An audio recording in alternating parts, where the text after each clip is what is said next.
Saudara, kita lanjutkan membaca Diktat Tai Chi sebagai Way of Life, ditulis oleh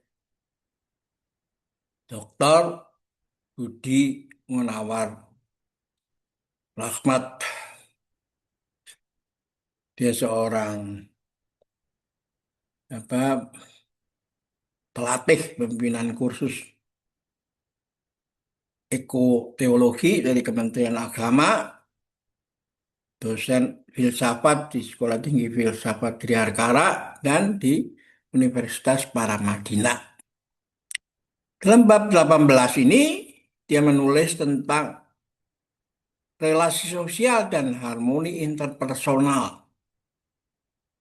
Tidak ada manusia yang bisa hidup sendirian. Bahkan ketika seorang memilih kesunyian, ia tetap berada dalam jaringan relasi sosial yang membentuk bahasa, nilai, dan identitasnya. Kita belajar berjalan dari orang lain, berbicara dari orang lain, bahkan memahami diri melalui cermin pandangan orang lain. Wah, ini dalam benar nih. Karena itu, pembahasan tentang Tai Chi sebagai jalan hidup tidak akan lengkap tanpa menyentuh dimensi relasi sosial. Jika Tai Chi hanya memperhalus tubuh dan pikiran pribadi tanpa mengubah cara kita berelasi, maka ia belum mencapai kedalaman etisnya. Pada titik inilah prinsip harmoni interpersonal menjadi penting. Tai Chi pada permukaannya tampak seperti latihan individual. Seseorang berdiri sendiri, bergerak perlahan, menata napas dan postur. Namun dalam sejarahnya, Tai Chi selalu memiliki dimensi sosial. Ia diajarkan dari guru kepada murid, dipraktekkan dalam kelompok, dan diuji melalui latihan pasangan seperti Tuiso. Waduh, luar biasa ini Pak Budi ini. Jadi dia itu benar-benar ketika menulis diktat ini mengikuti apa yang sedang kita latih itu ya. Dalam latihan berpasangan, dua individu saling menyentuh dan merasakan tekanan satu sama lain. Disinilah Tai Chi menjadi laboratorium relasi. Bukan lagi soal gerak pribadi, melainkan tentang interaksi. Martin Buber dalam karyanya I and Thou membedakan antara relasi aku dan itu dengan aku dan engkau. Jadi dimanusiakan itu, dihidupkan, bukan benda mati. Makanya itu narasi apa ketika memeluk itu diberi imajinasi ini kita memeluk dunia loh dengan segala isinya yang hidup tuh. Dan lalu kita mengayun itu ya dunia ini ya. Dalam relasi aku itu orang lain diperlakukan sebagai objek, alat untuk tujuan tertentu. Dalam relasi aku engkau, orang lain dihadapi sebagai subjek yang utuh dan setara. Tai Chi, terutama dalam latihan pasangan, melatih kepekaan terhadap kehadiran orang lain. Kita tidak boleh memperlakukan pasangan latihan sebagai lawan yang harus dikalahkan, tetapi sebagai mitra yang membantu kita belajar. Sikap ini adalah fondasi harmoni interpersonal. Wah, ini Pak Budi ini sedimentasinya luar biasa ini. Dalam filosofi Taoism, harmoni bukan berarti keseragaman. Yin dan Yang tidak identik, tetapi saling melengkapi.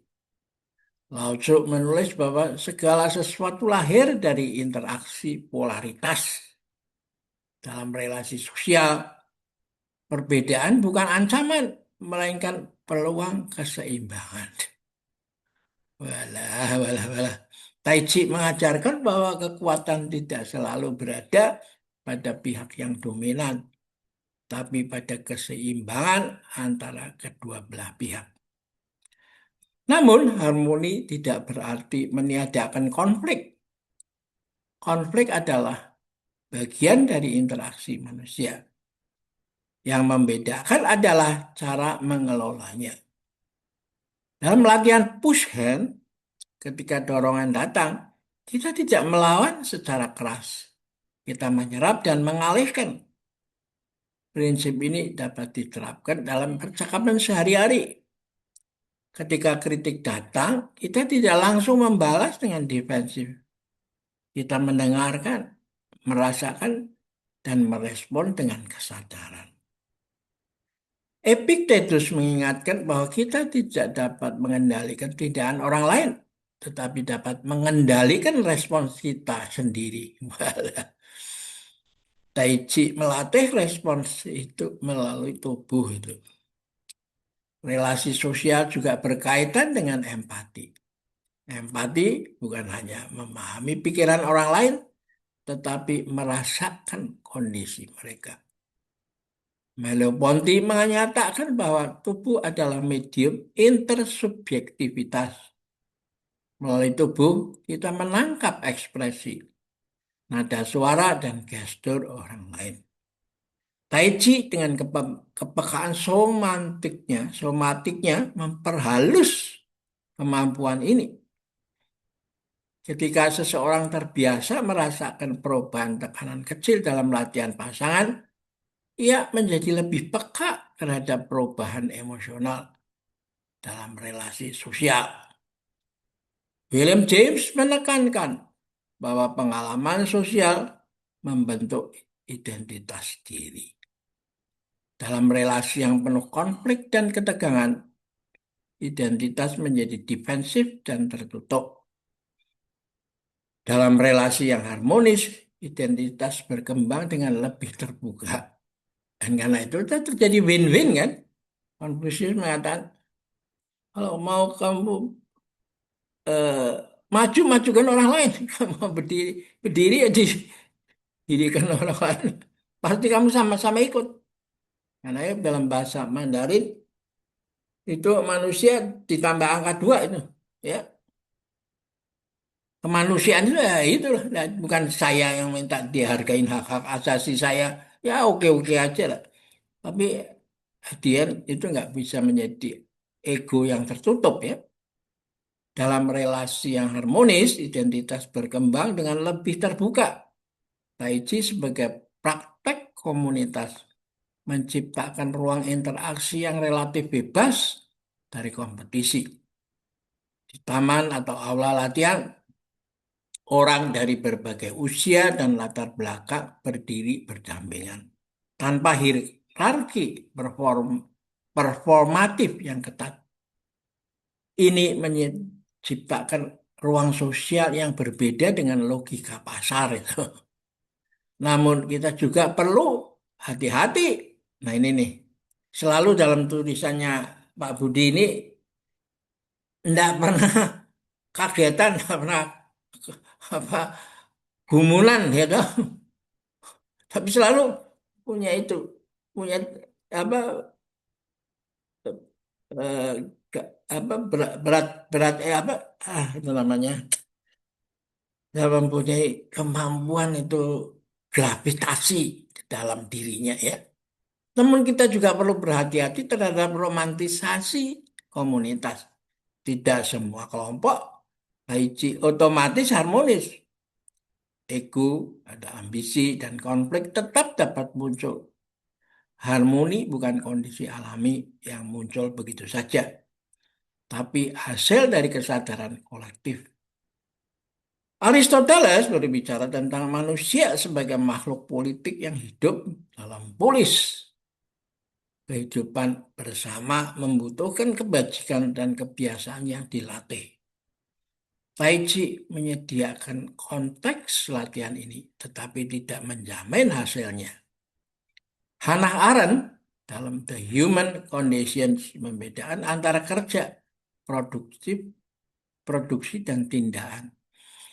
Tindakan terjadi dalam ruang publik di mana manusia berinteraksi dan menampilkan diri. Relasi sosial bukan hanya pertukaran informasi, tetapi arena pembentukan makna. Tai Chi ketika dipraktekkan dalam kelompok menjadi ruang tindakan dalam arti Arentian, individu tampil bukan untuk bersaing, tapi untuk hadir bersama-sama. It's a part of the mighty whole. Ya, kita punya narasi aku menjadi kami, kamu menjadi kalian, dia menjadi mereka, lalu tergabung menjadi kita. Inilah uniknya bahasa Indonesia yang pengalaman saya ngajar sama peserta yang meskipun secara akademis pendidikannya tinggi, tapi seringkali dia terperangah itu. Karena apa? Karena gurunya bahasa yang mengajar pada saat SD, SMP, dan SMA itu tidak menjelaskan yang ini itu. Nah inilah karenanya kita selalu ribut aja dengan intoleransi. Toh. Dalam dunia modern yang semakin individualistik, nah, ini masuknya nih. Relasi sering tereduksi menjadi transaksi. Ini penting nih. Hartmut Rosa berbicara tentang hilangnya resonansi dalam masyarakat yang terakselerasi. Resonansi adalah hubungan hidup antara individu dan dunia. Dalam relasi interpersonal, resonansi terjadi ketika dua orang benar-benar saling mendengar dan merespons. Baik dengan ritme lambat dan penuh perhatian penuh melatih dasar resonansi ini. Namun harmoni interpersonal tidak berarti meniadakan perbedaan pendapat. Ya, kita tidak mau jadi gerudukan aja seperti kelompok bebek, ya. Nietzsche mengingatkan bahwa konflik ide sering menjadi sumber kreativitas. Ini dalam huruf Mandarin kan Weiji itu kan krisis itu adalah kesempatan, loh. Jadi W itu bahaya, ditulis satu tempat, di atasnya ada petir, di bawahnya ada ular berbisa. Tapi G ada sesuatu yang besar, tertutup korden dan ada kunci. Ini menariknya nih. Ya, harmoni bukan keseragaman pendapat, melainkan kemampuan untuk tetap terhubung meskipun berbeda. Dalam Tai Chi, dua kekuatan yang berbeda tidak harus bertabrakan. Mereka dapat saling melengkapi. Secara biologis, interaksi sosial mempengaruhi sistem saraf. Kontak yang aman dan penuh perhatian dapat menurunkan stres dan meningkatkan rasa kesejahteraan. Antonio Damasio menunjukkan bahwa emosi sosial memiliki dasar biologis yang kuat. Dengan demikian, latihan interaksi yang sadar dalam Tai Chi dapat memiliki dampak nyata pada keseimbangan emosional. Namun kita juga harus mengakui bahwa tidak semua relasi dapat diselamatkan dengan harmoni. Ada situasi yang membutuhkan batas yang tegas. Prinsip Tai Chi tidak mengajarkan penyerahan diri tanpa batas, tetapi keseimbangan antara keterbukaan dan perlindungan diri, ya toh? Ini menarik ini, ya toh? Jadi kita tidak jadi makhluk yang hanya menjadi konsumsi publik aja, ya toh? Seperti dari dalam latihan, kita menyerap dorongan tanpa kehilangan pusat. Dalam relasi sosial, kita dapat mendengarkan tanpa kehilangan integritas. Ya. Relasi sosial yang harmonis juga memerlukan kejujuran. Harmoni bukan topeng untuk menyembunyikan konflik. Dalam Tai Chi, gerakan yang nampak lembut, tetapi tanpa struktur akan runtuh. Gitu. Demikian pula relasi yang tampak damai, tetapi tanpa kejujuran akan rapuh. Harmoni sejati membutuhkan transparansi dan keberanian untuk berbicara dengan penuh kesadaran. Pada akhirnya, Relasi sosial dalam Tai Chi adalah cerminan relasi kita dengan diri sendiri. Jika kita kaku terhadap diri, kita cenderung kaku terhadap orang lain. Jika kita lembut dan sadar terhadap tubuh sendiri, kita lebih mudah bersikap lembut terhadap sesama. Lao Tzu menulis bahwa siapa yang mengenal orang lain adalah bijaksana, tetapi siapa yang mengenal diri sendiri adalah tercerahkan itu. Harmoni interpersonal berakar daripada harmoni internal. Aduh, saya bilang, kapan ini Pak Budi ini sampai memikir begini? Saya ya secara itu nggak pernah ketemu itu dalam arti sangat sering itu untuk membahas yang begini-begini. Jadi ini dia punya eksplorasi sendiri kalau saya anggap ini ya. Akhirnya Tai Chi bukan hanya praktek individu, tetapi jalan relasi.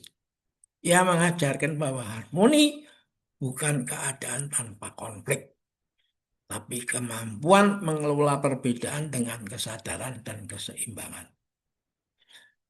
Dalam dunia yang sering terpecah oleh polarisasi, prinsip ini terasa semakin mendesak. Melalui latihan yang sunyi dan interaksi yang sadar, kita belajar bahwa kekuatan relasi tidak terletak pada dominasi, tetapi pada resonansi, ya. Dan dalam resonansi itu, manusia menemukan kemungkinan hidup bersama dengan lebih bermakna. Wah, ini kan seharusnya kebiasaan retret yang sudah dimulai oleh Presiden Prabowo ini luar biasa ini kalau ditambah dengan pemahaman ini ya. Lalu teamworknya akan terjadi kan? Ya, oke. Dan inilah daftar pustaka ya yang menurut saya ya kepikir kalau saya harus membaca sendiri ini. Ya, untung ada Pak Budi Munawar Rahman ini ya. Dan saya harapkan ini semua bisa bermanfaat bagi peserta kursus Tai Chi Nusantara ini. Dan karena itu dengan ketegak dan dengan kemantapan dan ketegasan, saya nggak malu-malu menyebut itu bernama Tai Chi Nusantara ini. Karena memang ketika yang sesuatu yang datang dari luar masuk ke dalam dan diterima dengan baik, kan harus ada identitasnya kan. Seperti Buddhism kalau ketika masuk ke Tiongkok menjadi Mahayana, ya, lalu menjadi Maitreya, ya, why not?